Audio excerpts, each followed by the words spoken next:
बच्चों को दुआएं, बड़ों को सलाम। फ़िज़ा है मेरा नाम। You watching morning with Fiza 24 news पर। सबसे पहले तो नाज़रीन, जो टॉपिक है आज हमने नौजवानों के हवाले से रखा है, वो लोग जो अभी नए नए जवान होते हैं या टीन एज में होते हैं, प्यार मोहब्बत के चक्कर में पड़ जाते हैं। फिर उसके बाद क्या होता है, पहला प्यार जो है ना वो उनको हासिल नहीं हो पाता। फिर उसके बाद जो है ना, कभी उनका बिहेवियर आपको चेंज देखने को मिलता है, कभी कुछ अजीब अजीब सी ऊंची और उल्टी हरकतें करना शुरू कर देते हैं। उसमें एक उल्टी हरकत पता है क्या होती है, जो सबसे गलत होती है, वो ये अपने आप को हार्म करना शुरू कर देते हैं, बहुत बुरी तरीके से अपना नुकसान करते हैं। उसमें क्या करते हैं कि कोई सिगरेट नोशी में लग जाता है, कोई नशे तमाशे में, कोई शराब नोशी शुरू कर देता है। कुछ तो ऐसे होते हैं जो ख़ुद को ये हाथ पकड़ते हैं तो ब्लेड मार देते हैं। अक्सर आपने देखा होगा लोगों को, उनके हाथों में कोई निशान जो है ना उनकी कलाई में भरे पड़े होते हैं। क्यों? क्योंकि अपने आप को वो हार्म करते हैं, नुकसान पहुंचा रहे होते हैं। या फिर अक्सर ये होता है कि वीडियो बना रहे हैं, गाड़ी चला रहे हैं, ओवर स्पीडिंग कर रहे हैं और बड़ी रैश ड्राइविंग कर रहे हैं, वीडियोस बना के अपलोड कर रहे हैं, तो दुनिया को ये दिखाने की कोशिश कर रहे होते हैं कि जो हम फ्रस्ट्रेटेड हैं, तो वो ज़रा लोगों को पता चले कि हम कितने फ्रस्ट्रेटेड हैं। क्या दिखा रहे होते हैं? कहीं जाएंगे, मोटरवे पे जाएंगे, 200 की स्पीड पर गाड़ी चलाना शुरू कर देंगे, दुखी पीछे सैड गाने लगा देते होते हैं। तो ये जो मेंटल कंडीशन है, ये साइकोलॉजिकल कोई इशू है, क्या है, इसको नॉर्मल हम कंसीडर कर सकते हैं क्या? इस पे बात करने के लिए आज हमने नाज़िश हबीब साहिबा को मदऊ किया है, माहिर नफ्सियात है, तो आज इनसे हम बात करेंगे। अस्सलाम वालेकुम। You looking very pretty. Thank you so much. अच्छा, ये बताइएगा नाज़िश, ये जो बच्चे हैं टीन एज की एज में जाके इस तरह की जो अहमकाना हरकतें करते हैं, और आपको पता है पेरेंट्स माशरा भी परेशान होता है इनसे। Exactly. तो ये क्यों होता है, कि सिचुएशन में क्या वजह है जो आपके सामने नज़र में आ रही है, ज़रा बयान कीजिएगा। फिज़ा, आपने जो भी ये सेल्फ हार्म की बात की है, अगर हम इसकी तरफ जाएं तो this is not a normal behaviour. कौन चाहेगा कि वो अपने आप को इस तरह हार्म करे? और हाँ, इश्क मोहब्बत में पड़ जाना टीनेजर्स में, ये तो चलें, I am not considering it as abnormal. Like चलें, ये आजकल जैसे दौर चल रहा है, तो अब माशरा और तरह का है, पहला माशरा और तरह का था, तो अब दिस इज़ लाइक, लेकिन ये जो सेल्फ हार्म तक पहुंचना, एडिक्शन तक पहुंचना, ओवर स्पीडिंग करना, ये पॉइंट करता है एक डिसऑर्डर की तरफ, जिसको कहते हैं बॉर्डरलाइन पर्सनालिटी डिसऑर्डर। क्योंकि प्यार आपको खुद को तकलीफ देना पसंद नहीं करता। Exactly. प्यार तो आपको मोहब्बत सिखाता है, दूसरों से भी, खुद से भी। प्यार में तो आप खुश होंगे ना, मतलब ये थोड़ी है कि आप ज़रा सी बात हो जाएगी, जैसे आपको ज़रा सा खौफ होगा कि जो जिससे आप मोहब्बत करते हैं वो आपसे मतलब जुदा होने लगा है, जैसे उसने किसी और से ज़रा सी भी बात कर ली, यू विल स्टार्ट फीलिंग अबंडनमेंट की जो एक फीलिंग होती है कि ये मुझे छोड़ने जेलसी भी बड़ी होती है। पहले तो मैं आपसे ये सवाल कर लूँ कि जो ये टीन एज वाली, ये जो नए नए नौजवान होते हैं, इस वक्त पे जब उनको मोहब्बत हो रही होती है, ये मोहब्बत होती है, इन्फेक्चुएशन होती है? एग्जैक्टली, हाँ, this is not a serious sort of मोहब्बत, बिकॉज उनको भी पता नहीं है ऊंच नीच का ना, दिस जस्ट अट्रैक्शंस जो they feel toward others. And why they feel? Because इनके फैमिली की तरफ से वो वाली मोहब्बत नहीं आ रही। So this is the factor that they gear toward others. कच्ची मोहब्बत का जो प्यार है, वो ना आर ना पार। Sorry? कच्ची मोहब्बत का प्यार ना आर ना पार। कच्ची उम्र है ना, तो कच्ची उम्र में बेसिकली क्या है, जहाँ से ज़रा सी भी आपको मिल गई, शफकत मिल गई, आपको लगा कि यार ये तो मुझे बहुत अटेंशन दे रहा है, बिकॉज इनको घर में उस तरह से अटेंशन शायद बचपन में नहीं मिली होती। तो हमें ये भी देखने की ज़रूरत है कि हम कह तो रहे हैं कि they are over speeding and मतलब वो बड़े स्मार्ट बन रहे हैं, माशरे को भी तंग कर रहे हैं, but what is inside them? So थोड़ा सा वो भी हमें देखने की ज़रूरत है कि इनसाइड उनके जो है अंदर एक वुंडेड चाइल्ड है। अच्छा। एक जख्मी सा बच्चा है, who is needing attention actually। वो किस तरह की टेंशन चाह रहा है, जिसकी वजह से माशरा भी परेशान हो रहा है, पेरेंट्स भी, वो हमें समझा दें। अच्छा, इसमें अब थोड़ा सा हमें ये देखने की ज़रूरत है कि why they became like this, why they starting doing this self harm and things like this। And ये अब चीज़ें जो हैं, ये मतलब उनके लिए कोई अच्छी तो नहीं है ना, कोई सेहतमंद तो नहीं है कि वो अपने आप को इस तरह काटेंगे या अपने ड्रग्स में इन्वॉल्व हो जाएंगे या ओवर स्पीडिंग करेंगे, तो एक तरह के सुसाइडल जेस्चर्स हैं ये सारे। सो हमें ये देखने की ज़रूरत है कि ये हुआ क्यों। तो बेसिकली फ़िज़ा इसमें यही है कि जब मैं तो ये कहूँगी कि पेरेंटिंग स्टाइल्स जो हैं बचपन से जब आते हैं, जैसे कि पेरेंट्स बहुत लड़ते हैं या बच्चों को तवज्जो नहीं देते या बहुत कंपैरिजन्स करते हैं उनके बीच में, सिबलिंग्स के बीच में, या फिर उनको मतलब हर वक्त ये बताते हैं कि यू आर इनकॉम्पिटेंट, ठीक है, या मोहब्बत के लिए जब बच्चा आता है माँ बाप की तरफ, तो they are so busy in their lifes कि मतलब वो उसको प्रोवाइड ही नहीं करते, तो खला आ जाता है उनकी ज़िंदगी में। सो एक तरह से अंदर से वो ज़ख्मी होते हैं, उनके अंदर हमेशा एक बच्चा होता है जो चीख रहा होता है, जिसको एक अटेंशन चाहिए। अब जैसे ही कहीं से अटेंशन आई अपोजिट सेक्स से, ठीक है, और वो बच्चा फ़ौरन उधर गया रोना शुरू हो गया। अब जैसे ही उस बंदे ने कहा कि मैं किसी और से बात कर रहा हूँ, जैसे एक लड़का है, तो वो लड़की फ़ौरन फील करेगी कि मुझे छोड़ जाएगा, क्योंकि शायद बचपन में उसके पेरेंट्स ने उसे बहुत थ्रेट किया कि हम जहाँ पर आपस में लड़ रहे हैं और बच्चों को डरा रहे हैं कि मैं छोड़ के जा रही हूँ घर, जी मैं छोड़ के जा रहा हूँ घर। या अच्छा, इसमें ये कि जो हमारी एक 90s के दौर में मूवीज़ हुआ करती थी, उसका भी कोई मुझे लगता है रोल है, क्योंकि उसमें दिखाई जाती थी ना कि लड़का और लड़की में आपस में कुछ हुआ, फिर वो जो है ना उल्टी सुल्टी कोई अजीब मारकुटाई हरकतें करना शुरू कर दिया, फिर वो दिखाते भी थे ऐसी कि वो गुंडा बन गया है, बिल्कुल आवारा हो गया है, बदतमीजी कर रहा है। मीडिया का तो रोल है ही ना इन चीज़ों में, लेकिन तो ये इम्पैक्ट होता है इसका, इम्पैक्ट तो होता है और बिल्कुल। फिर लड़के को दिखा रहे कि he is very cool, he is doing this, is cool. हाँ, ऐसी चीज़ों को कूल भी समझा जाता है। लेकिन मैं थोड़ा सा अलग एस्पेक्ट दिखाना चाह रही हूँ कि हम लोगों को यूजुअली लगता है कि they are trying to look cool and मतलब लोगों को इम्प्रेस करना चाह रहे हैं, बट इनसाइड देम भी हमें उनकी इनसाइड स्टोरीज भी थोड़ी सी देखने की ज़रूरत है कि उन लोगों को तो एक्चुअली दे नीड थेरेपी। वो तो अंदर से बेचारे ज़ख्मी हुए हैं, और वो लोगों की तरफ क्यों जा रहे हैं, लड़की क्यों जा रही है लड़कों की तरफ, क्योंकि there is some reason behind it. घर में शायद वो वाली चीज़ नहीं मिली, नर्चरिंग एनवायरनमेंट नहीं मिला। तो लड़कियां भी करती है क्या गोलियां खा लेना? हाँ, लड़कियां तो सेल्फ हार्म बहुत ज़्यादा है उसमें, और अच्छा? उसमें ये है कि अच्छा सेल्फ हार्म आप कह रहे हैं ना, यहाँ नहीं, they do it on thighs as well, कि ताकि नज़र ना आए। हाँ, तो this is also one of the symptom जिसमें ये वो लोग ये इसकी तरफ जाते हैं। अच्छा, वो करते क्यों? केसेस लड़कों के ज़्यादा सामने आए ना, तो मुझे बिकॉज दे हाइड ना, वो इतना नज़र नहीं आता ना। सेल्फ हार्म लड़कियों में भी उतना ही है जितना। तो लड़कियां किस बात पे करती हैं, क्या होता है? एग्जैक्ट यही चीज़ें कि जब भी उनको इमोशनल बहुत ज़्यादा तकलीफ़ पहुँचती है ना, जज्बाती तकलीफ़, एक है जिस्मानी तकलीफ़ और एक है जज्बाती। अब वो अपनी जज्बाती तकलीफ़ को कम करने के लिए वो फ़िज़िकल पेन इंड्यूस करते हैं, यानी कि ये वाली चीज़ करते हैं, और इससे उनकी वो जज्बाती तकलीफ़ उनके लिहाज से कम होती है। अब जब इलाज होता है तो उनको ये सिखाया जाता है ना बेसिकली कि और क्या तरीके हैं जज्बाती तकलीफ़ कम करने के। तो basically they do this to basically decrease their emotional pain, जो कि जिसका वो शिकार है। अब वो क्यों हो रही है? बेसिकली वही कि फ़ियर है कि कोई छोड़ ना जाए, ठीक है, ज़रा सी बात बर्दाश्त नहीं हो रही, कोई क्रिटिसिज्म नहीं बर्दाश्त हो रहा, ये सारी चीज़ें कि वो ऑब्सेसिव एंड पोजेसिवनेस भी बहुत हो जाती है, बहुत ज़्यादा, बहुत एग्जैक्टली बहुत टीन ज़्यादा। एज में ये नौजवान जब होते हैं, इसी एज में क्यों इतना होता है?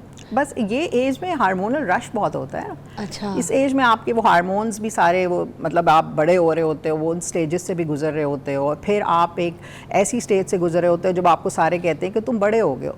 जब कुछ हरकत कर दे तो कहते हैं तुम अभी छोटे हो, तो वो बच्चा एक कन्फ्यूजन में होता है कि मैं बड़ा हूँ कि छोटा हूँ।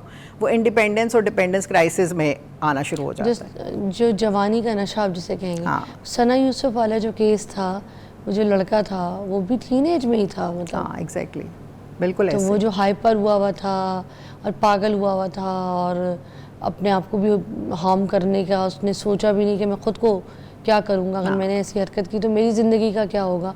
तो ये इस वजह से बिल्कुल exactly, it could be a disorder, इसके अंदर कोई प्रॉब्लम्स भी हो सकती हैं। ऐसे ज़रूरी नहीं है कि हम समझे कि सिर्फ ये लोग इसीलिए कर रहे हैं कि लोग देखें और ये मशहूर हो जाए। आज एक ब्रेक लेते हैं, ब्रेक के बाद दोबारा ज्वाइन करते हैं, और आज हम बात कर रहे हैं जो नौजवान नस्ल टीन एज है, जो गलतियाँ करती है, जिसमें अपने आप को हार्म करती है, वो कितना डेंजरस है। ब्रेक के बाद बात करते हैं।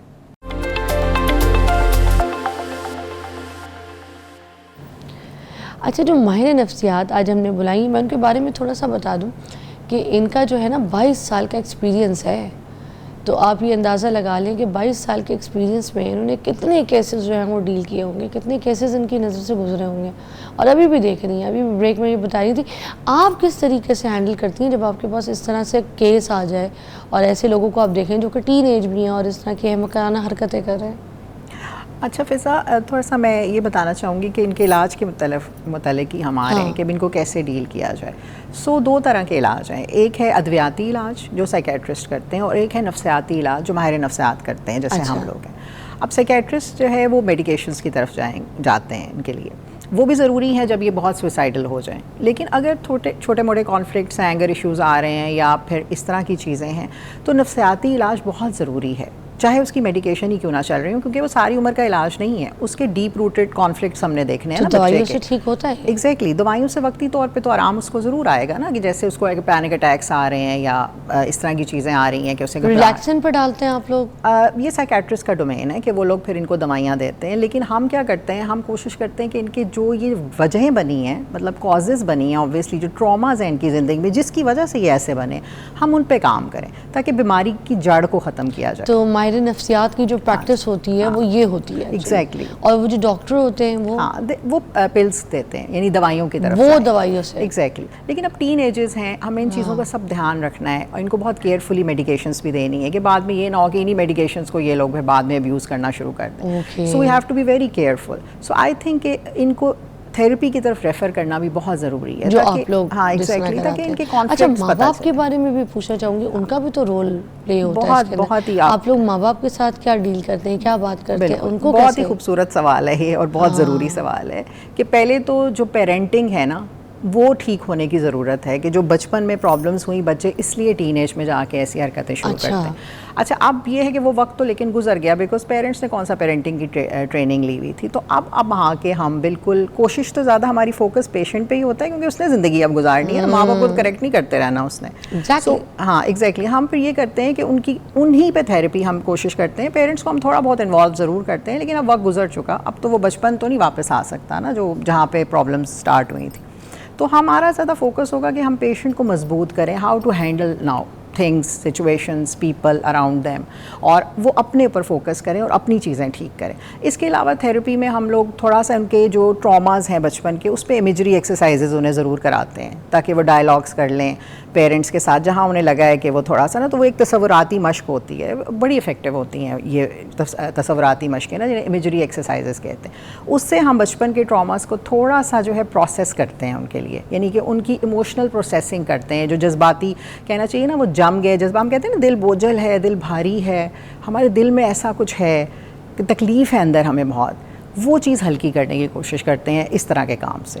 बाकी उनकी सोचों पे काम, उनके मुख्तलिफ मैल अडेप्टिव पैटर्न जैसे ड्रग्स की तरफ जाना, सेल्फ हार्म कैसे ख़त्म करना है, इस पे हमारा ज़्यादा फोकस होता है। अच्छा, मैंने आपसे एक और ज़रूरी सवाल करना है, जब बच्चे इस तरह की टीन एज में जाके हरकतें करते हैं, तो जो पेरेंट्स हैं ना, उनका रिएक्शन जो देखने को मिलता है वही होता है कि वो बाप स्पेशली बड़े सख्त होते हैं। जैसे उनको ऐसी कोई खबर मिलती है तो वो आगे से उसको मारते हैं, पीटते हैं, गालम गलौज करते हैं, सामने बिठा के जलील करते हैं, ठीक है, तो कमर से बेल्ट भी निकाल के बच्चे की पीठ लाल कर देते हैं, और जो हमारे माशरे में देखने को मिलता है वो यही है। तो मैं आपसे सवाल भी यही करूँगी। बिल्कुल, आप ठीक कह रही हैं फ़िज़ा। हमारे पास भी जो मरीज़ आते हैं वो बेचारे कई दफ़ा स्टूडेंट्स होते हैं तो इतने अवेयर होते हैं कि दे नो कि उनको मसले हो रहे हैं। When they come for therapy, parents को यही होता है ये ड्रामे करती है, इसको मज़हब की तरफ लग जाना चाहिए, बिल्कुल लग जाना चाहिए, लेकिन अभी तो पहले उसका एक रश तो ख़त्म हो, इमोशनल जो उसके अंदर एक तूफान के साथ तो बच्चों को बहुत पहले से जोड़ देना चाहिए, जोड़ देना चाहिए, और कनेक्शन आपकी बेहतरी है। एग्जैक्टली, स्पिरिचुअल एस्पेक्ट बहुत ज़रूरी है, लेकिन ये नहीं है कि एक बच्चा भी कट्स लगा रहा है, उसको किसी पे एतमाद ही नहीं है, उसे दुनिया में किसी चीज़ पे भी अब ट्रस्ट नहीं रह गया बिकॉज ऑफ सर्टन एक्सपीरियंसेस, जैसे अब्यूज़ की हिस्ट्री रही है, घर वाले अब्यूज़ कई दफ़ा कर जाते हैं, सेक्शुअल अब्यूज़ होती हैं उनकी लाइफ में। अब एक बच्चा मिसट्रस्ट का शिकार हो गया, हो सकता है वो दीन से भी दूर हो गया, तो अब हम अगर ये कहेंगे कि तुम नमाजें पढ़ो, वो एकदम तो नहीं पढ़ेगा, पहले हम उसको थोड़ा सा ठीक करेंगे, फिर ज़रूर इस तरफ लाएंगे। स्पिरिचुअल साइड पे मैं हमेशा लेके आती हूँ आहिस्ता आहिस्ता क्लाइंट्स को, लेकिन एकदम जो पेरेंट्स की डिमांड होती है ना, ये तो ड्रामे है, ये अगर नमाजें पढ़ती आज तो ऐसा नहीं होता, एंड दे डोंट रियलाइज़ कि इनकी ज़िंदगी में बचपन में क्या क्या हुआ है जो उनके दिल में इतने ज़ख्म हुए हुए हैं। सो वहाँ वो चीज़ें देखने की हमें ज़रूरत है थोड़ी सी। अच्छा, अब ये टाइप के जो नौजवान हैं, ये बच्चे, इनके हाथ में मोबाइल जो है वो किस टाइम पे देना चाहिए, कब देना चाहिए, किस उम्र में देना चाहिए? कहीं मोबाइल की तो गलती नहीं हो रही है? आप बिल्कुल ठीक कह रही हैं, ये तो फिर बचपन से ही कंट्रोल होनी चाहिए थी ना चीज़ें, ये तो बस दौर की एक मैं तो सॉरी टू से इसको दजाल ही कहती हूँ कि ये जो एक फितना ही है ना कि हर एक के हाथ में, बुज़ुर्ग के, बच्चे के, सब के हाथ में।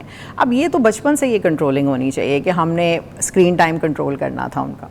अब जब वो बड़े हो गए हैं, इंडिपेंडेंट हो गए हैं, अब आप कैसे उनका कंट्रोल कर सकते हैं? अब तो आप पहले उनका इलाज करवाएं और वो खुद फिर इस तरफ आएंगे कि जैसे अगर वो पॉर्न एडिक्शन की तरफ जा रहे हैं, लोग बच्चे शुरू हो गए हैं हमारे टीनेजर्स इस तरफ भी, सो दे कम टू यू, वो खुद आते हैं कि हमारी ये चीज़ ख़त्म करवाएं, उन्हें खुद रियलाइजेशन होती है। अब पेरेंट्स इस एज में आके उस तरह से क्या करेंगे? मारेंगे बच्चों को या डांटेंगे जिस तरह आप कह रही हैं, तो उससे क्या होगा? एग्रीवेट होंगी चीज़ें। सो ये तो अभी स्टार्टिंग से ही हमें चाहिए। अच्छा, पेरेंट्स को खुद भी चाहिए कि वो कम करें। अब खुद देख रहे हैं बेटा, आपने नहीं देखना। अब पेरेंट्स यही कर रहे हैं यूजुअली, छोटे बच्चों के साथ भी, खुद सामने मुंह पे, बेटा आप मोबाइल बहुत यूज़ करते हैं और अपने आगे मोबाइल रखा हुआ है। सो फर्स्ट ऑफ ऑल आप जो हैं उनके लिए क्या है, रोल मॉडल हैं। सो अपना मोबाइल यूज़ कम करें, बचपन से उनको ट्रेन करें कि ये खास हद तक हमने यूज़ करना है, पॉजिटिव पर्पज़ के लिए यूज़ करना है, हर वक्त इसके सामने नहीं बैठना, तब आके वो टीनेज में संभलेंगे। अच्छा, आज के जो पेरेंट्स हैं वो फैमिली टाइम से इरिटेट रहते हैं। जो माँ बाप हैं वो बच्चों को टाइम देने का कोई उनको इंटरेस्ट कोई नहीं है, जैसे बैठ के गप्पे मारना। देखिए, आप और मैं जिस टाइम के पले बढ़े, हमारे टाइम पे एक टीवी लगता था जिसमें एक ड्रामा आता था और सारे बैठ के देखते थे। अल्लाह बख्शे, मेरी अम्मी को किसी ने पूछा कि आप ये जो बच्चे हो, हम लोग 8 भाई बहन थे, मैं सबसे छोटी हूँ, तो अम्मी अब्बू थे नहीं, तो अम्मी को पूछा कि भाई कि तुम्हारे घर में आओ तो हम देखते हैं कि तुम ड्रामा देख रही हो, अपने सारे बच्चों को बिठा के इकट्ठा, टाइम हो गया है तो प्लेट में तो खाने, चाय, बिस्किट सब कुछ जमा करके तो प्राइम टाइम का ड्रामा देख रही हो। भाई हमारे घर में नहीं देखा जाता, हमारे तो बच्चों को हम बिल्कुल भी नहीं दिखाते टीवी। तो अम्मी कहती थी कि नहीं, ये साथ बैठने का एक अच्छा तरीका है। हाँ। और दूसरा ये कि जो माशरे में हो रहा है, अगर कोई ड्रामा निगारी में उसको बंद किया, दिखाया है, तो हम सारे मिलकर देख रहे हैं कि उसकी अच्छाई और बुराई जो देखें, फिर आपस में डिस्कस भी करें। Exactly. यार ये गलत किया, हाँ, ऐसा नहीं होना हाँ, चाहिए। उससे बड़ी आपस में बाउंडिंग अच्छी रहती है। बिल्कुल। मगर हमने ड्रामों को, चीज़ों को पॉजिटिव लिया ही नहीं, हम तो ड्रामों को गलत तरीके से देखते हैं और फिर मोबाइल में स्क्रॉल करके देख रहे हैं, एक एक सीन, बीच बीच में से सीन, तो हमें स्टोरी के ग्राफ का भी नहीं पता होता। और उसके बाद फैमिली में जो साथ बैठ के एक साथ एक ड्रामा देख रहे हैं, उससे दूर हो गए। बिल्कुल, मतलब साथ की बैठक बर्दाश्त नहीं है।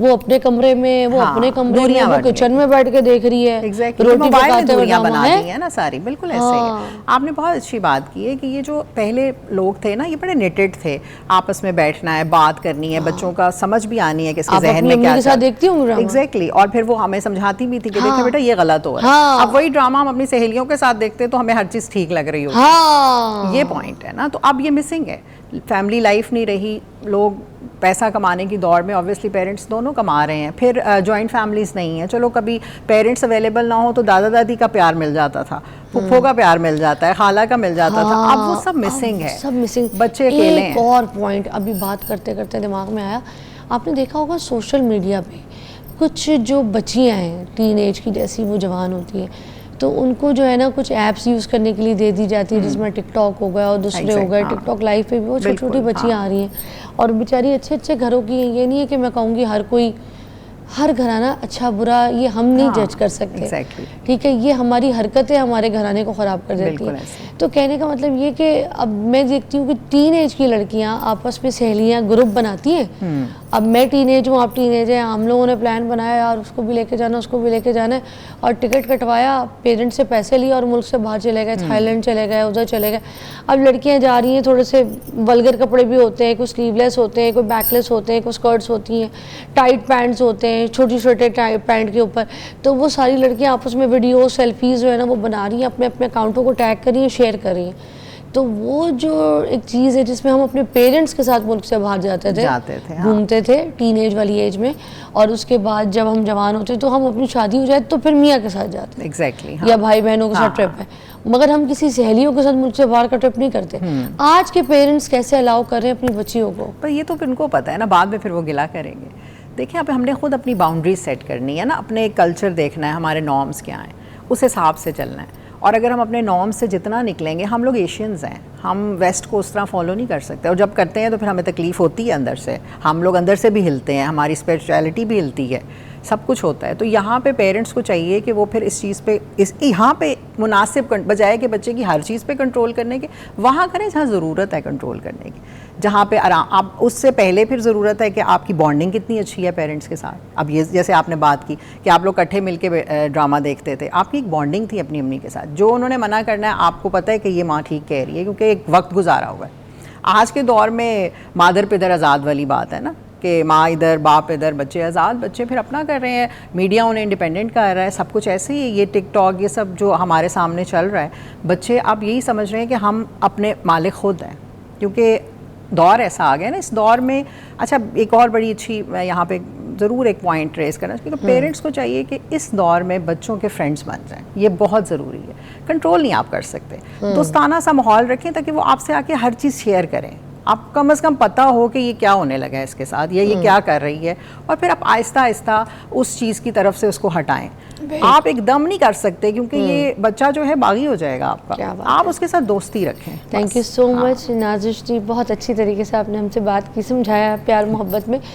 जो मैंने इनकी बातों से जस्ट निकाला हल वो ये था कि आज का पेरेंट जो है वो सुनने वाला बन जाए अपने बच्चों का। दोस्ती का मतलब ये है कि अपने बच्चों की सुने। जब आप सुनेंगे नहीं अपने बच्चों की ना, कि आपको वो टाइम ही नहीं है, हाँ हाँ ठीक है, ओके ओके, अच्छा बाद में, तो फिर यही हाल होगा जो आप देख रहे हैं। सैलाब की बात करेंगे। देखें अब जैसे पंजाब के मुख्तलिफ जो इलाके हैं वहाँ पर जो दरियाओं में से पानी तो उतर गया है सैलाब का, मगर जहाँ पे इर्द गिर्द के इलाकों में जो सैलाब आए थे वहाँ अभी भी पानी जो है ना वो खड़ा है, उसको काफ़ी टाइम लगेगा पानी खड़ा होने में। अब जो खड़ा पानी है ना नाज़रीन, वो बड़ा ख़तरनाक होता है, क्योंकि इस पानी के अंदर बहुत सारे जानवर भी थे जो मर गए, बहुत से मवेशी थे जो मर गए, ठीक है, और बहुत सी ऐसी बीमारियां जो है ना फिर इस तरह के पानी से जन्म लेती हैं। अब नॉर्मली होता ये कि जो जानवर है जब इस पानी के अंदर होते हैं, मर जाते हैं, वो गल सड़ जाते हैं बेचारे, और वो पानी वही वाला जो पानी जिसमें जानवर गल सड़ रहा है तो वो एब्जॉर्ब हो रहा है ज़मीन के अंदर, उधर एब्जॉर्ब हो जाता है। अब हमारा जो ज़मीन के नीचे जो वाटर एक टेबल है वो भी बिल्कुल ऐसा हो जाता है कि जिसमें आप कहें कि बीमारियां जो है ना वो शामिल हो जाती हैं उसके अंदर। अब इन इलाकों में स्मेल भी बहुत ज़्यादा फैलती है इसी वजह से। अब उस स्मेल के साथ बीमारियां जो हैं जिसमें मलेरिया हो गया, डेंगू हो गया, या फिर जल्द की भी बहुत सी ऐसी बीमारियां जो हैं वो जन्म लेती हैं, या फिर बुखार, ऐसी भी चीज़ें जो है ना लोगों को परेशानी देती है। आज इसके ऊपर बात करेंगे कि हमने इन चीज़ों को अब कैसे मैनेज करना है और इन चीज़ों से बचना कैसे है, क्योंकि ये चीज़ें तो आपको जिस्मानी बहुत ज़्यादा डिजीज़, बीमारियां जो इन्फेक्शंस दे रही हैं। तो हमारे पास मौजूद है प्रोफेसर डॉक्टर राशिद ज़िया साहब, किसी तारुफ के मोहताज नहीं है, and he is one of the best doctor ENT specialist. तो आज हमें बताएंगे कि कैसे हमने अपना ख्याल रखना है। अस्सलाम वालेकुम। वालेकुम सलाम। सर प्लीज़ हमें एलैबोरेट कीजिएगा कि अब ये जो बीमारियाँ हमें तंग करेंगी और इससे बचाव कैसे मुमकिन हो सकेंगे, और ये बीमारियां कौन कौन सी हैं? Thank you very much. जितने भी मॉनसून का सीज़न आएगा और उस दौरान में या इमीडिएट बाद में जो हमने एक बहुत बड़ा अजाब झीला है या भी चल रहा है फ्लड की सूरत में, वो बहन भाई जो घर से बेघर हुए, जब भी आप घर से बेघर हों या नॉर्मल सफ़र भी करें तो आपकी बॉडी की मुदाफ़त थोड़ी सी कम हो जाती है, आपकी डाइट नॉर्मल नहीं रहती। जो स्टेबल डाइट आप घर में, एक हर बंदे का अपना ही मेन्यू है, बायोकेमिस्ट्री है, उस हिसाब से बिल्कुल नॉर्मल रह रहा होता है। जब फ्लड की सूरत में लोग बेघर होते हैं तो उनकी डाइट ही ख़राब नहीं होती, उनकी डाइट में कमी वाज़े हो जाती है, और उससे कहीं ज़्यादा सफाई सुथराई, हिफ़्ज़ान सेहत जिसको असूल कहते हैं हम, वो अब नहीं कर पाते। प्रॉपर साफ़ पानी पीने के लिए, हाथ धोने के लिए, नहाने के लिए, बेसिक फैसिलिटी से आप फ़ौरन महरूम हो जाते हैं। उसमें वायरस की बीमारियां, बैक्टीरिया की, फंगल की, जैसे हमने अभी बहुत सारे वर्म्स हैं बच्चों में, इतने ज़्यादा हो जाएंगे कि उनका तदारक बहुत ज़रूरी है। और ये सिंपल सी टिप्स के साथ हम बहुत हद तक इससे बच जाते हैं। मेन बीमारियां जैसे नाक कान गले की इन्फेक्शन बढ़ जाएगी, मानसून में फंगस हो जाए तो काफ़ी दिनों तक आपको तंग करेगी, कान बंद हो जाएगा, सुनना मुश्किल हो जाएगा। ये मानसून में वैसे भी नॉर्मल है, वेट एरियाज में। मैंने ये सुना है कि एक बार फंगस आ जाए अगर कान में तो वो वापस आता रहता है, हमेशा के लिए नहीं जाता। क्या ये ट्रीटेबल है या ये फंगस? बिल्कुल आपने ठीक कहा। कुछ अगर आप थोड़ी सी एहतियात कर लें, fungus always love to grow at moist area, जहाँ पे थोड़ी सी गीलापन है। अच्छा, हमारे आर्म पिट्स हैं, ग्रॉइंस हैं, नेल्स हैं, जो लोग बावजू रहते हैं और बंद जूते पहनते हैं, नेल में हो जाए या स्पेसेस के उंगलियों के दरमियान में हो जाए, उसको एक दफ़ा आपको ड्राई करना है। एब्सोलूट ड्राई जगह पे, खुश्क जगह पे फंगस और आम तौर पे बाकी जरासीम भी बहुत कम ग्रो करते हैं। फंगस को ठीक करने का एक वाहिद हल, बेस्ट हल ये है कि कीप इट वेरी ड्राई। उन एरियाज़ में जहाँ पे है, कान है ख़ास तौर पे, या अपने बावजू रहते हैं उंगलियों के दरमियान में होगी, जब तक आप ड्राई नहीं करेंगे, ओपन जूता नहीं पहनेंगे, जल्दी नहीं जाएगा। ओके। एक दफ़ा ड्राई कर लें, एंटी फंगल लोकल लगा लें, उस एरिया को क्लीन कर लें, ये बिल्कुल 100% काबिल इलाज होगा। अच्छा। अब हमारा मेन टॉपिक जो है वो, क्योंकि आपने बड़ा अच्छी बात कि मलेरिया, डायरिया, ये जो टाइफाइड और सबसे ज़्यादा हेपेटाइटिस ए, ये सारा साफ़ पानी की अवेलेबिलिटी ना होने की वजह से सीवरेज का पानी और पीने का पानी मिक्स हो जाते हैं जगह जगह से। अब जब तक आप 10 मिनट तक बॉयल करके अच्छी तरह छान के साफ़ करके कपड़े से नहीं पिएंगे, पानी 100% साफ़ होता है अगर आप 10 मिनट्स के लिए बॉयल कर लें और उनको एक साफ़ कपड़े से गुजार लें। इसका मतलब कि अब वो पीने के बिल्कुल काबिल है। अच्छा। उसमें कलर नहीं होना चाहिए, उसमें स्मेल नहीं आनी चाहिए, बेरंग बेबू है और you are enjoying it, then it is fine. अब ज़रूरी है कि अगर आपको थोड़ा बहुत मसला हो गया, पेट लूज़ हो गया है, तो फ़ौरन ही सिंपल चीज़ों पे चले जाएं। डाइट शुड बी, वो जो पुराना तरीक़ाकार था ना, जैसे बेबीज़ को, मदर को गाइड कर दिया गया है कि बेबी का पेट लूज़ हो तो आपने उसका खाना पीना बंद नहीं करना, ज़्यादा कर देना है, पानी का इस्तेमाल ज़्यादा कर देना है, ORS ज़्यादा देना है। ORS अवेलेबल नहीं है, कोई ज़रूरी बात नहीं, थोड़ी सी चीनी मिलाएं, थोड़ा सा नमक मिलाएं, बिल्कुल वो ठीक है। उसको केला भी दें, उसको योगर्ट भी दें, उसको सिंपल डाइट जो भी मांगता दें। जितना बॉडी लूज़ कर रही है उससे सरप्लस हम उसको देंगे। इस सूरत में बेबी कभी भी नढाल नहीं होगा, वीक नहीं होगा, बीमारी जानलेवा नहीं होगी। अच्छा डॉक्टर साहब, एक ब्रेक लेंगे, ब्रेक के बाद दोबारा ज्वाइन करेंगे और हम यही वाले सिम्टम्स अगर बड़ों के साथ हैं तो उस पर भी किस तरीके से उनको क्योर करना है बात करते हैं। मलेरिया और डेंगू पे बात करेंगे।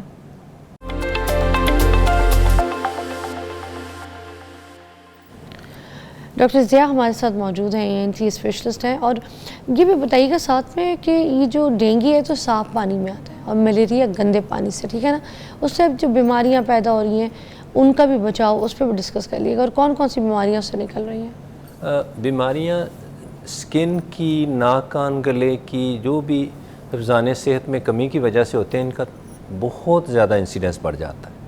ख़ास तौर पे hepatitis A, diarrhoea, typhoid, dysentery, worms, malaria, dengue, हर एक का इंसिडेंस बढ़ जाएगा।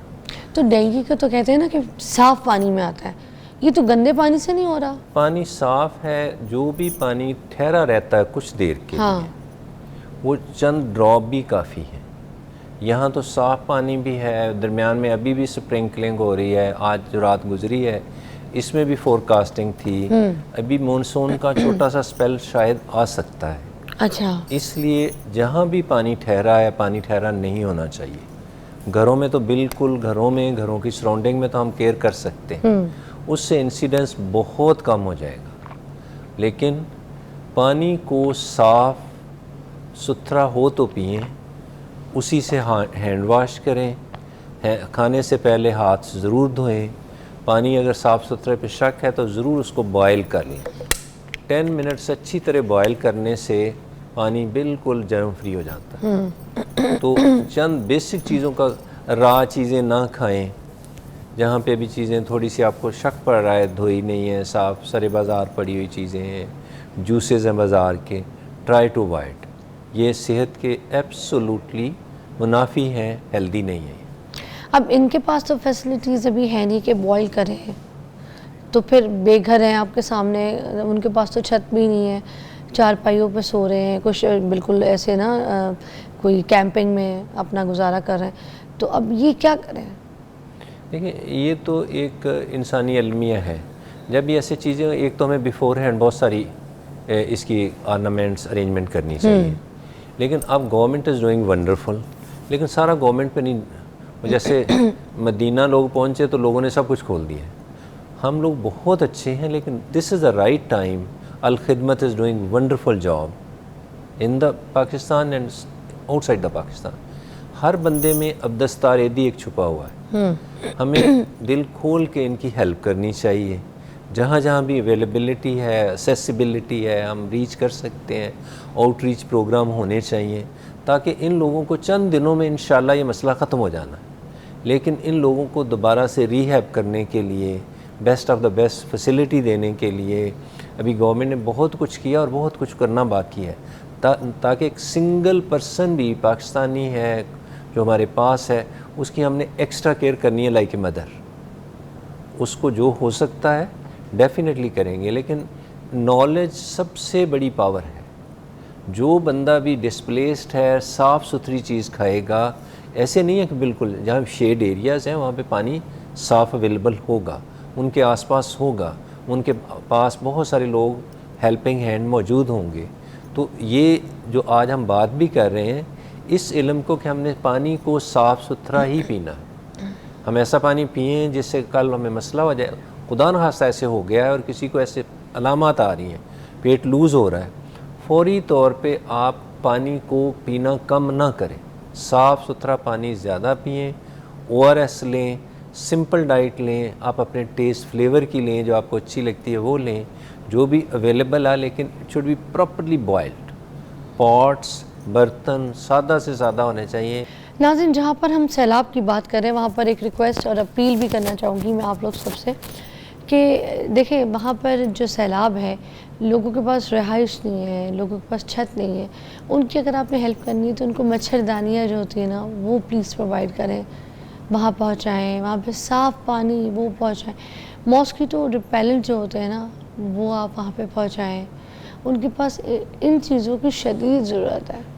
साफ़ पानी, साफ़ खाना वहाँ पर पहुँचाइए किसी भी तरीके से, कुछ बर्तन उनको साफ़ जो है ना वो पहुँचाएँ।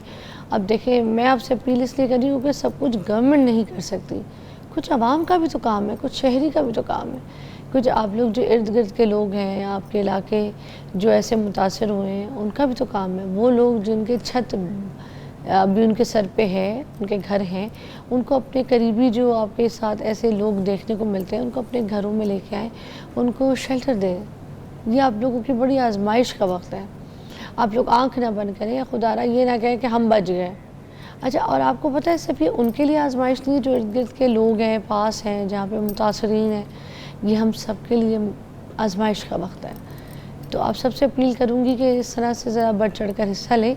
और तीसरा ये कि कुछ लोग जो हैं वो बहुत गंदे कपड़े, मैले कपड़े, गंदी तरीके से गंदी फटी गली सड़ी जूतियाँ, वो सब कुछ इन लोगों को, मुतासरीन को पहुंचा रहे हैं। बदबूदार टावल, बदबूदार मोज़े, बदबूदार चीज़ें, सर्दी के गंदे स्वेटर, रवे निकले हुए, पुराना। लंडा में भी ऐसा माल नहीं मिलता, लंडा में तो बल्कि बहुत ही अच्छा माल मिलता है जो माल आप दे रहे हैं। एक मेरी बहुत प्यारी एक्ट्रेस सिंगर हदीका कियानी जी जो हैं, उन्होंने बहुत अच्छी वीडियो अपलोड की कि लोगों को, क्या मैं बोलूँ, रिक्वेस्ट कर रही हैं कि अच्छे कपड़े भिजवाएं, क्योंकि लोगों की हेल्प कर रही हैं। अब लोगों ने ना तो कोई अच्छी पैकिंग, ना अच्छे तरीके से उनको, न साफ़ सुथरे खुशबूदार कपड़े, इस तरीके के पुराने फटे गले सड़े गंदे गलीज़ जो आप किसी कपड़े अपने, वो कपड़े जो किसी घर में आप अपनी तपड़ी के लिए भी इस्तेमाल ना करें, किसी डस्टिंग के लिए भी इस्तेमाल ना करें, आपने वो चीज़ें दी हैं। मुसलमान कौन है? इस्लाम कहता है मुसलमान मोमिन वो है जो अपने भाई के लिए वही पसंद करे जो वो अपने लिए पसंद करता है। और किस तरीके की चीज़ें आप, कैसी चीज़ें भेज रहे हैं, ना वो साफ़ है ना सुथरी है। मतलब ये आप कभी ख़ुद इस्तेमाल करेंगे जो आप इन मुतासरीन को भेज रहे हैं? शर्म करें। डॉक्टर साहब से बात करते हैं। अच्छा जी डॉक्टर साहब, अब ये देखें ना, जिस तरीके की चीज़ें उनको पहुँचाई जा रही हैं, अब वो अगर इस तरह के कपड़े, बच्चे, ज़ाहिर सी बात है, अब देखें शाम ठंडी है और दिन थोड़ा सा गर्म है, अब स्किन की भी तो डिजीज़ इन चीज़ों की वजह से भी हो रही है। एक तो हम कह रहे हैं ना मानसून, मौसम, बरसात, सैलाब, मगर इन हरकतों की वजह से भी तो हो रही है कि हम उनको चीज़ें जो पहना रहे हैं वो मजबूर है, उनके पास पहनने को कुछ नहीं है। तो वो जब इस तरह की चीज़ें पहनेंगे तो उनको स्किन की डिजीज़ तो होंगी ना। नहीं, हमें इसका ख्याल करना है। हम एक बेहतरीन कौम हैं, लेकिन let us prove that we are the best. इसमें देखें, पूरी दुनिया में आप मूव करते हैं, अमेरिका कनाडा में भी लोगों ने कुछ जगह रखी होती है बेस्ट चीज़ें अपनी, जो आप खुद अपने लिए पसंद करते हैं, वैसी किसी खाने के लिए, देने के लिए भी, ताकि ये लोग जिनको हम दे रहे हैं ये सारा साल हमें खिलाते हैं, ये ग्रोअर हैं, ये हमारे सर का ताज भी है, हमारा बेहतरीन पार्ट भी है। रूरल एरिया में जो रहने वाले हैं, सल्यूट टू देम। सारा साल वो गंदम उगाते हैं, best of the best. Sunlight Pakistan में बहुत बड़ी नेमत है, पानी उससे बड़ी नेमत है। ये लोग इसी ब्लेसिंग के बदौलत हमें बेहतरीन फल, बेहतरीन सब्जियां, बेहतरीन सारा साल हम एंजॉय करते हैं। आज चंद दिनों के लिए हमने इनको बेस्ट सर्व करना है, और चंद लोग नहीं कर रहे तो उन्होंने और इसको इम्प्रूव करना है। लेकिन we must appreciate for those who are doing the best. कितनी एनजीओज़ हैं जो बेस्ट ऑफ द बेस्ट कर रही हैं, हमें उनका हाथ बटाना है।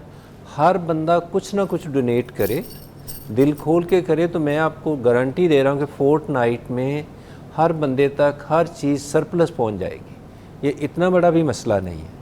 We are in the one boat, we are hand in hand. हम एब्सोलूट यूनाइटेड नेशन है। I salute to my army, best perform कर रही है। हर बंदा थोड़ा सा कंट्रीब्यूट करेगा तो कल परसों हम इस पे नाज कर रहे होंगे, फ़ख्र कर रहे होंगे। तो let us prove that we are educated, we are role models. तो हम जो लोग कर रहे हैं उनको अप्रिशिएट करना है, और जो लोग मेरी तरह सोए हुए हैं उनको जागना चाहिए और सबको कंट्रीब्यूट करना चाहिए, जो असल बात है। अब ये जो इल्म हम फैला रहे हैं, अवेयरनेस कि बेसिक हाइजीन का प्लीज़ ख्याल करें। जो हमारे बहन भाई सफ़र हो रहे हैं, उनको डोनेट कर रहे हैं, सब लोग हाथ बार बार धोएं। नेल वीकली ज़रूर ट्रिम करें। सबसे ज़्यादा जर्म नेल के बेड में होते हैं। प्लीज़ नेल वीकली ज़रूर ट्रिम करें। बच्चों के तो हफ्ते से भी पहले करने पड़ते हैं, वरना आप जितने मर्ज़ी हाथ साफ़ कर लें, नेल बेड के नीचे सबसे बुरे जर्म्स सैनिटेशन वाले मौजूद रहते हैं, या आप क्लीन नहीं कर पाते। दिन में 2 या 3 दफ़ा दांत साफ़ ज़रूर करें। अच्छा, पानी साफ़ सुथरा पिएं। थोड़ी सी बीमारी है तो मेडिकल सेंटर्स जगह जगह अवेलेबल हैं। खुद से मिथ्स पे, जो भी दुनिया में बच्चा पैदा होता है ना, जो रिलेटिवली इलिटरेट जगह है, वो डॉक्टर भी होता है, इंजीनियर भी होता है। मैं गांव से बिलोंग करता हूँ। हर बंदे के पास बहुत सारे नुस्खे सिक्का बंद मौजूद हैं। प्लीज़ अपनी सेहत के साथ मत खेलें। अच्छा, ये जो मुतासरीन है, अब सैलाब है, इसमें जो जानवर है, मवेशी है, मुर्दा जानवर वहाँ पे बहुत है, पानी में पड़े हुए हैं। अब मरा हुआ जानवर वहीं पर पड़ा हुआ है, उनसे क्या क्या बीमारियाँ हो सकती हैं? इसमें सबसे ज़्यादा जो होंगी वो स्किन की, और उससे ज़्यादा पेट के अमराज होंगे। अच्छा, टाइफाइड, और स्पेशली हेपेटाइटिस ए, डायरिया, डिसेंट्रीज। क्योंकि पानी बहुत सारा, वही नहीं, ये छोटा सा मसला जो आप कह रही हैं ये भी है, इससे कहीं ज़्यादा कि सीवरेज का पानी और पीने का साफ़ सुथरा पानी आपस में बहुत जगह पे मिक्स हो जाते हैं। अब वहाँ पे हमने बहुत एक्स्ट्रा केयर करने की ज़रूरत है। गांव का कुआं है, अब वहाँ से पानी हम नहीं पिएंगे सीधे तरीके से। नहर में पानी चल रहा है, सर्टनली हम सारा साल पीते ही रहे हैं गाँव में, लेकिन पानी को अगर थोड़ा से रोक लिया जाए किसी बर्तन में, उसको वार्म अच्छी तरह उबाल लिया जाए और साफ़ कपड़े से या छाननी से उसको छान लिया जाए, एब्सोल्युटली 10 मिनट के बाद mostly germs are absolutely free. You should not worry at all. लेकिन बगैर उसके पिए जाना इन दिनों में ख़ास तौर पे। नॉर्मल दिनों में भी हमारे गांव में होता है कि पीछे स्टार्ट एंड पे कहीं ना कहीं एनिमल भी बात ले रहे हैं खैर से, ऊपर हम भी ले रहे हैं और सारे मिल के एंजॉय कर रहे हैं। इन दिनों में प्लीज़ एक्स्ट्रा केयर करें।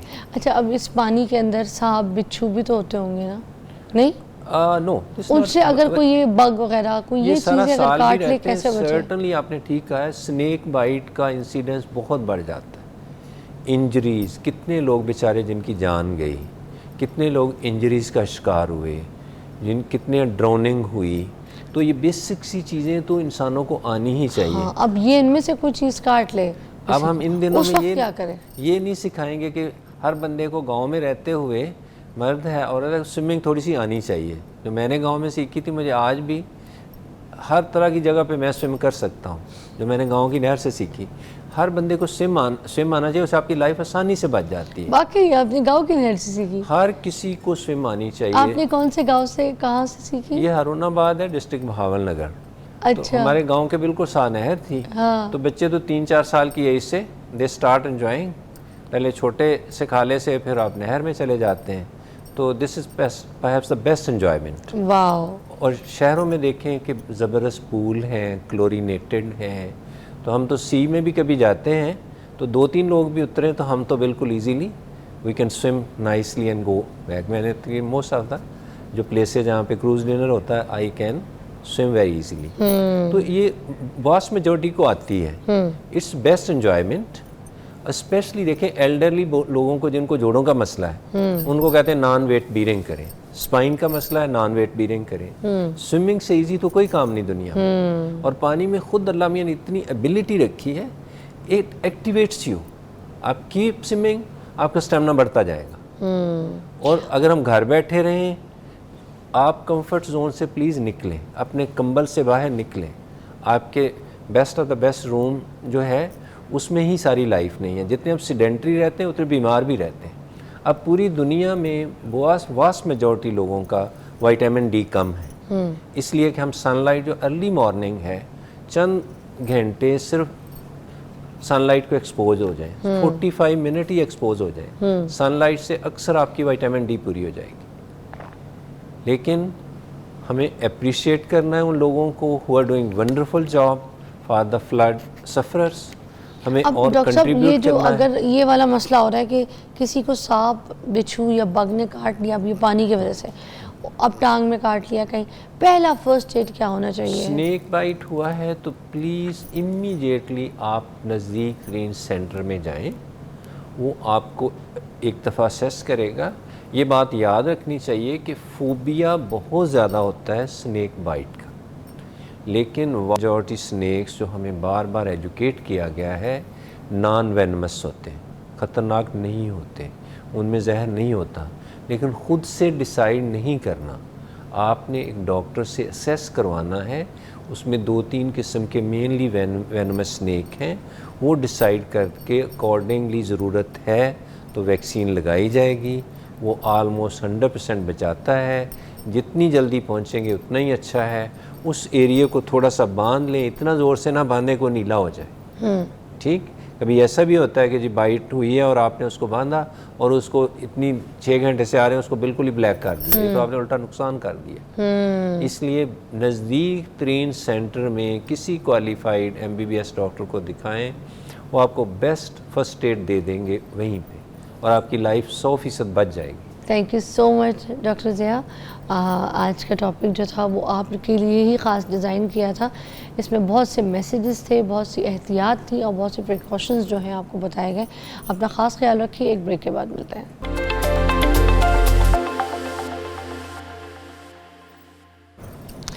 अच्छा नाज़रीन, अब जैसे हम बात कर रहे थे सैलाब की, ठीक है ना, सैलाब की वजह से और भी बहुत से मसाइल हुए हैं, जिसमें जाहिर सी बात है कि सब्ज़ी जो है सुनने में आ रहा है कि बहुत ज़्यादा तबाह हुई है, चावल जो है उसकी फसलें जो हैं वो तबाह हुई हैं, उस फैक्ट है। अब अगर आप मार्केट में जाएँ ना तो आप नोट करेंगे कि जो सब्ज़ियों की कीमतें हैं वो बहुत ज़्यादा बढ़ गई हैं, डबल से भी ज़्यादा हो गई हैं इसी वजह से। अब उसकी रीज़न्स तो हमें एग्जैक्ट हम यहाँ पर डिस्कस नहीं कर सकते कि क्यों हो गई हैं, क्या सब्ज़ी इतनी तबाह हो गई है कि अब उसके रेट जो है इतने ज़्यादा बढ़ा दिए, या फिर लोगों ने मार्केट में इसी तरह बढ़ाना शुरू कर दिया। अब इस वक्त हम ये चाह रहे हैं कि हम क्यों ना किचन गार्डनिंग की तरफ आएँ। किचन गार्डनिंग के बारे में आपको पता भी कुछ है?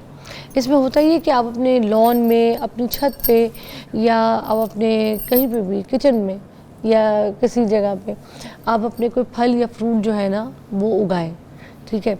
अब इस चीज़ पे जो है ना आज हम बात करेंगे। हमने जिनको दावत दी है वो है जावेद इकबाल साहब, जो कि किचन गार्डनिंग एक्सपर्ट भी हैं।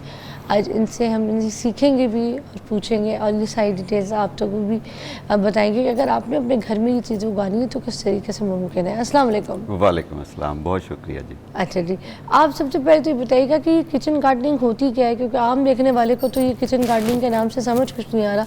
हमें तो ये पता है ना किचन में भांडे धोए जाते हैं, तो ये किचन गार्डनिंग के नाम से अब ये जो चीज़ें हैं कि जो हम लगा सकते हैं, उगा सकते हैं, सब्ज़ी हो गए, फल हो गए, तो वो किस तरह मुमकिन हो सकेगा? ये हमारी एक पुरानी बात का नया नाम है। हाँ। आप सोचें कि पहले ऐसा होता था गांव में कि हर घर में सब्जियां अपनी ग्रो करके खाते, तो ये नॉर्मल था क्योंकि घर बड़े थे, हमारी अर्बन लाइफ इतनी ज़्यादा नहीं थी, रूरल थी। तो जिस घर में सब्जियां नहीं उगाई जाती थी वो मायूब समझा जाता था। लोग इसको मायूब समझते थे कि बाज़ार से सब्ज़ी लेके खा रहे हैं। अब वही बात है कि अब ज़रूरत फील होने लग गई हमें, कि हमें सब्जियां अच्छी हेल्दी नहीं मिलती, पेस्टिसाइड उसके ऊपर स्प्रे होता है, केमिकल का बहुत ज़्यादा इस्तेमाल हो गया है। तो घर में हम सब्ज़ी इसलिए खाते हैं कि हमें अच्छी हेल्दी चीज़ मिले, और अनलकीली उसके ऊपर पेस्टिसाइड का स्प्रे, केमिकल का इस्तेमाल, ये सारी चीज़ें अगर हम इमेजिन करें तो हम अनहेल्दी सब्ज़ी खा रहे हैं। तो मुझे ऐसा लगता है कि सब्ज़ी वही अच्छी है या हेल्दी है जो हम घर में ग्रो करके खाते हैं। तो आज का जो घर है वो इतने बड़े तो है नहीं ना, उनके पास इतने बड़े सहन है जैसे पहले सहनों वाले घर होते थे, अब वो क्या कर रहे हैं?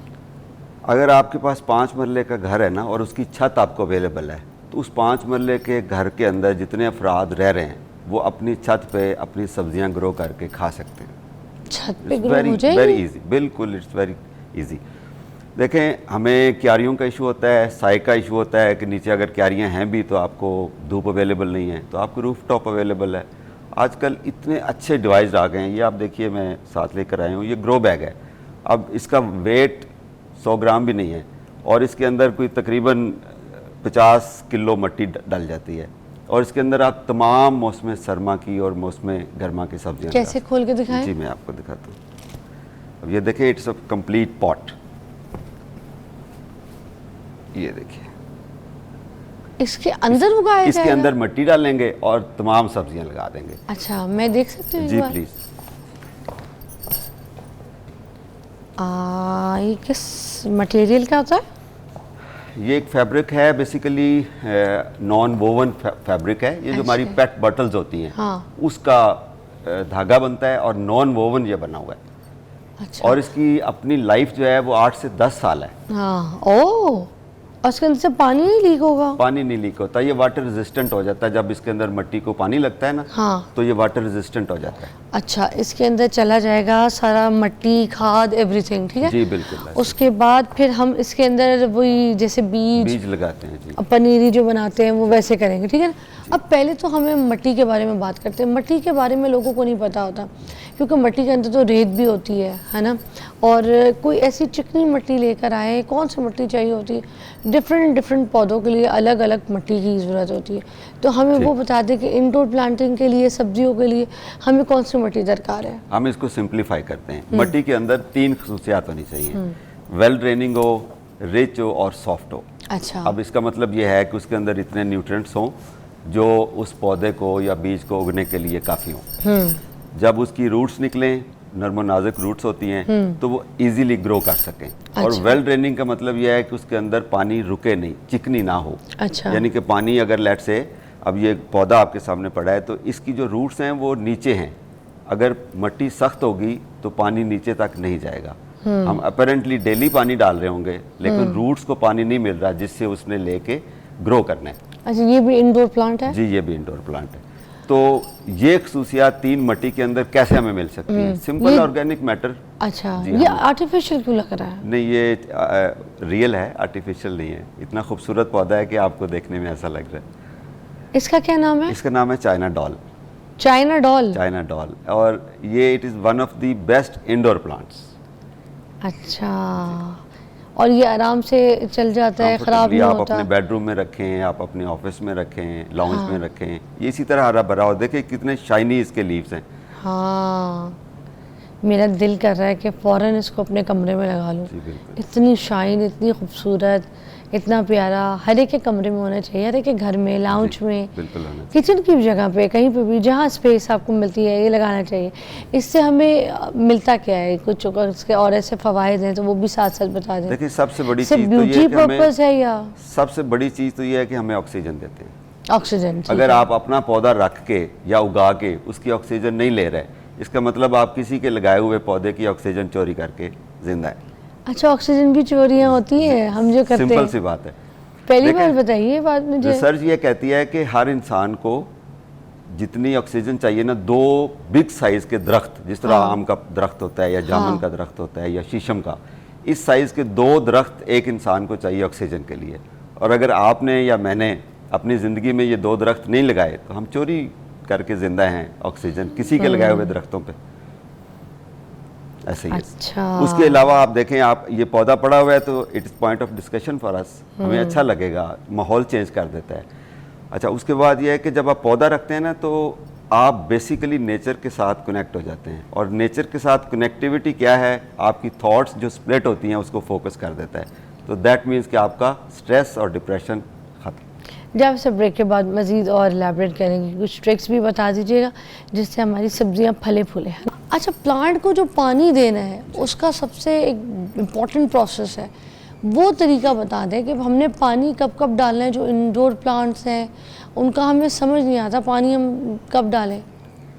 अच्छा, हमें जब प्यास लगती है ना तो हम पानी पीते हैं, हमारी रिक्वायरमेंट और नीड डिफरेंट होती है। सर्दियों में कम पानी पीते हैं, गर्मियों में हम पानी ज़्यादा पीते हैं। बच्चा छोटा होगा तो कम पिएगा, बड़ा होगा तो ज़्यादा पिएगा। अच्छा, इसी तरह पौधे की नीड को हमने समझना है।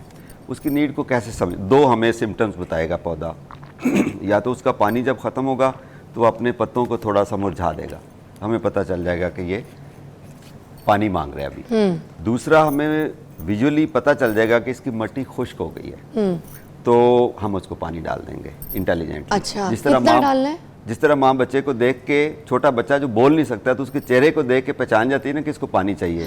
तो हम गार्डनर लोग या हमें सबको नेचुरली पता होना चाहिए कि पौधा पानी मांग रहा है। अच्छा, इसका असूल ये है, देखिए हम कहते हैं ना डेली पानी दें या 2 दिन बाद पानी दें, हम ये कोई मेजरमेंट नहीं है इस तरह नहीं करना चाहिए। तरीका यह है कि आप जब पौधे को पानी दें, अगर गमलों में हमारे घर में पौधे होते हैं तो उसको पूरा कंप्लीट थॉरो वाटरिंग करें। थॉरो वाटरिंग से मुराद ये होती है कि गमले के अंदर जितनी मिट्टी है वो नीचे तक सारी गीली हो जाए। हर गमले के नीचे, चाहे वो सीमेंट का है, क्ले पॉट है या प्लास्टिक का पॉट है, उसके नीचे से ड्रेनेज होल्स होते हैं। क्यों होते हैं? ताकि एक्सेसिव वाटर अंदर रुक ना जाए, यानी कि गमले के अंदर सैलाब ना आ जाए। जिस तरह हमारे मुल्क में सैलाब आया तो फसलें तबाह हो गई ना, इसी तरह पौधे के अंदर वो जड़ें गल जाती हैं। अच्छा, पूरा पानी उसको लगा दिया, उसके बाद आपने वेट करना है कि ये पानी खुश्क हो। अच्छा, अब पॉइंट समझने वाला ये है कि अगर पौधा बाहर धूप में पड़ा है तो पानी जल्दी खुश्क हो जाएगा, इवेपोरेट भी जल्दी होगा सूरज की वजह से। गर्म मौसम है, शदीद गर्मियाँ हैं, तो हो सकता है पौधे को दिन में 2 बार पानी देना पड़े, और अगर सर्दियाँ हैं तो हो सकता है 4 दिन बाद पानी देना पड़े, और अगर वो इंडोर पड़ा है हो सकता है 10 दिन बाद पानी देना पड़े। तो हमें ये नहीं, कैलेंडर के मुताबिक नहीं चलना कि 1 दिन बाद, 2 दिन बाद या 3 दिन बाद। मिट्टी खुश्क होने पे आपने पानी देना है और तसल्ली से थॉरो वाटरिंग करनी है। अच्छा, और अभी कौन कौन सी सब्जियां लगाई जा सकती हैं, मौसमी सब्जियां जो कि इंडोर किचन गार्डनिंग हर मौसम के हिसाब से बता दें। अच्छा, आपने बड़ा अच्छा सवाल किया। इस वक्त मौसम सरमा की सब्जियां लगाने का बेहतरीन मौसम स्टार्ट हो चुका है। अच्छा, उसमें 3 कैटेगरीज हैं जो सब्जियों की जो अभी लगेंगी या अभी स्टार्ट हो गई हैं उनके बीज लगना।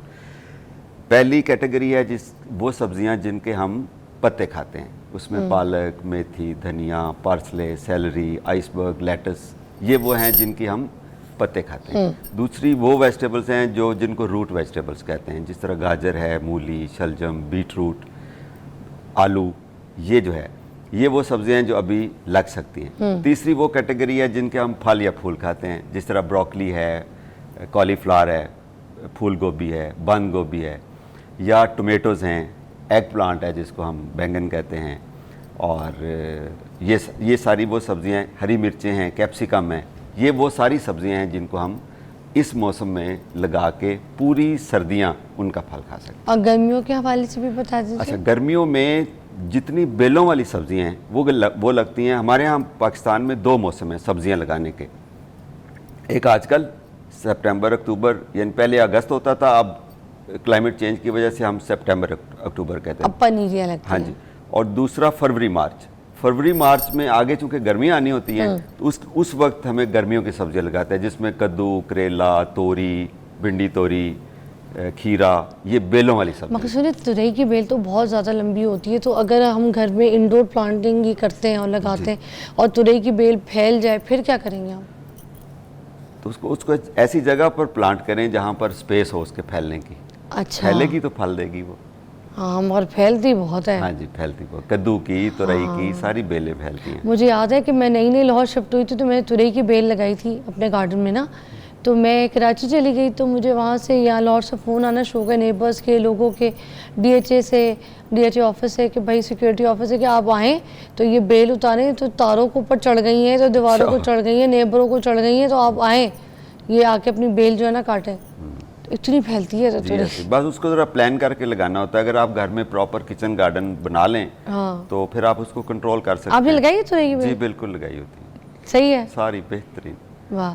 अच्छा, अब मुझे ये सब्जियां के बारे में तो आपने बताया, अब इस बारे में भी बात करें कि जो चावल या गंदम जो है, इस टाइप की भी हम चीज़ें कर सकते हैं, क्योंकि ये तो फसलों की होती है ना, ये हम छत या गार्डन में तो मेरे ख्याल से नहीं कर सकते हैं, कर सकते हैं? अच्छा, नॉर्मली ये कन्वेंशनल क्रॉप्स हैं हमारी, चूँकि एग्रीकल्चर लैंड है हमारी, तो वहाँ पर उग के हमें आसानी से मिल जाती है, इसलिए हम ज़रूरत महसूस नहीं करते हैं घर में लगाने की।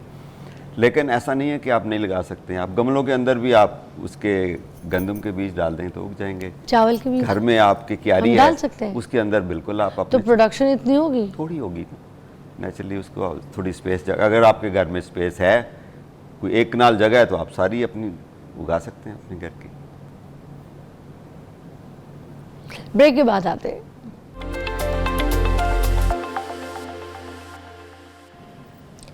अच्छा, अब हम आगे ये पूछेंगे कि जैसे पानी की आपने बात की ना, जी। कि जब ये प्यासे हों, खुश्क हों, आपको पता चल जाएगा, आप इनको पानी डाल देंगे, और मिकदार भी किस तरह। ये भी बताइए कि इसकी खुराक भी कोई चीज़ है, इसको कोई ऐसी खाद, इसके अंदर कोई और ऐसी चीज़ें इसको देनी है, डालनी है इसके अंदर कि ये फले इनके। अब जैसे हम कोई सब्जियां उगाते हैं, उनके हवाले से भी बताइएगा फिर। अच्छा, जब पौधे को हम गमले में लगाते हैं ना, या ग्रो बैग में या किसी कंटेनर में, तो लिमिटेड मिट्टी होती है। अब उस मिट्टी के अंदर न्यूट्रिएंट्स नेचुरली मौजूद होते हैं, लेकिन जब उसमें पौधा ग्रो करता है तो वो न्यूट्रिएंट्स को कंज्यूम करता है। दैट मीन्स कि हमें उसके अंदर खुराक और ऐड करनी है। जो खेत होते हैं, जो क्यारी होती है, वो मिट्टी का समंदर होता है, वहाँ पर अगर आप नहीं भी डालते हैं तो पानी बह के आया, वो लेवल हो जाता है, न्यूट्रिएंट्स उसको मिल जाते हैं। लेकिन ये पौधे को गमले में लगाना ऐसे ही है जैसे आपने परिंदे को पिंजरे में डाल दिया, उसको जितनी आप जो खुराक डालेंगे नेचुरली वैसे ही रहेगा, अगर नहीं डालेंगे तो बीमार हो जाएगा। अब मिट्टी को या पौधे को कौन सी खुराक चाहिए, जो इसके अंदर खुराक कौन सी मौजूद होती है? नाइट्रोजन, पोटेशियम एंड फास्फोरस, जिसको सिंपली NPK बोलते हैं। ये मेन उसकी मैक्रो न्यूट्रिएंट्स हैं। उसके अलावा कुछ माइक्रो न्यूट्रिएंट्स हैं, जिस तरह जिंक, बोरान, आयरन, इस तरह की एक लंबी लिस्ट है, कोई 17-18 माइक्रो न्यूट्रिएंट्स हैं। अब ये सारे के सारे मार्केट में मिल जाते हैं। हमें ये पता होना चाहिए कि पौधे को 20 दिन के बाद 1 टेबलस्पून जो है मल्टी न्यूट्रिएंट खाद, जिसमें माइक्रो न्यूट्रिएंट्स भी हों और मैक्रो भी, ये आसानी से ऑनलाइन या ऑफलाइन आप किसी भी शॉप पे जाके प्लांट फूड के नाम से आपको मिल जाता है। तो आपने अच्छा, इसके हर अंदर सब्जी हर पौधे की अलग होती है या फिर आप सारों का एक ही है? ओवरऑल तो एक जैसी है, लेकिन कुछ ख़ास पौधे या कुछ फल वाले फ्रूट ट्रीज़ हैं जिनको लेट से पोटेशियम ज़्यादा चाहिए, वो इतनी ज़्यादा साइंस में नहीं जानना चाहिए, गार्डनिंग को आसान रखना चाहिए। तो ये मल्टी न्यूट्रिएंट्स खाद जो अगर आप ला के 1 चम्मच 12 इंच के गमले के अंदर 20 दिन के बाद डाल देते हैं तो गुड इनफ। अच्छा, वो आपके हाथ में जो चीज़ें थी, ज़रा मैं चाहूँगी अच्छा, लोगों को बताएं। आप ये बीज देखें, है ना?